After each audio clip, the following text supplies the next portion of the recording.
What do you mean about my state? What's so wrong with Tennessee? You mean our white nationalist governor, Bill Lee? Who, let's face it, looks like a guy who would groom your kid at a Southern Baptist church. But it's not just now. We have to pay respects to those who came before us. Like this twit, Diane Black, who looks like every customer service worker's worst nightmare.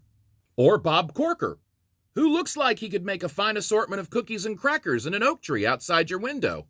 Then there's Lamar Alexander, whose greatest career political feat was donning a flannel shirt to convince every redneck in this state that he's one of them. Yuck. Yuck. John Duncan Jr. kind of looks like he either just cut one in church or touched one in church. So they're the ones that laid the foundation, but some of those have been out since 2019. The last few years we've had to deal with the likes of Marsha Blackburn, who, let's face it, is one of the worst human beings on the planet. Who does she remind me of? In my defense, I don't think it's misogyny if the person you're offending is a Muppet. Well, what about old Bill Haggerty, who says, every white supremacist is welcome at my rallies? Then there's this white evangelical nationalist. No self-respecting woman would ever vote Republican. Diana Harshbarger has her personality in her name. Harsh.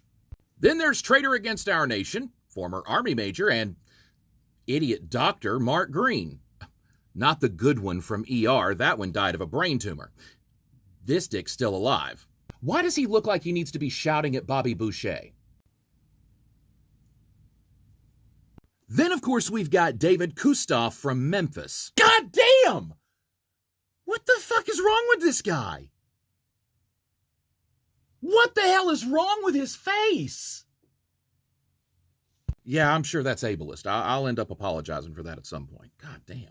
Then you've got Chuck Fleischman, who kind of looks like Rod Blagojevich and Michael Scott from The Office had a baby. From where it'd have to come out, makes sense. He's a little shit. And look, I know I've made the joke several times. He looks like a youth minister at a Southern Baptist church. I can't help that that's just what Republicans look like. That's the vibe they give off. I don't make the stereotypes, folks. And while we're talking about corrupt Republicans, let's talk about this thumb. Scott DesJarlais, who Scott DesJarlais'd many women while he was married. And then, coerced them into abortions. And that was like years ago. This is one of the most corrupt politicians in America, Scott DesJarlais, and he keeps getting reelected. Yeah, good God, our state. But we can't talk about Tennessee without talking about Tim Birdshit, who looks like he got his ass beat every day at school. And if you think Tennessee's bad, just realize Knox County has this yuckle fuck as our mayor.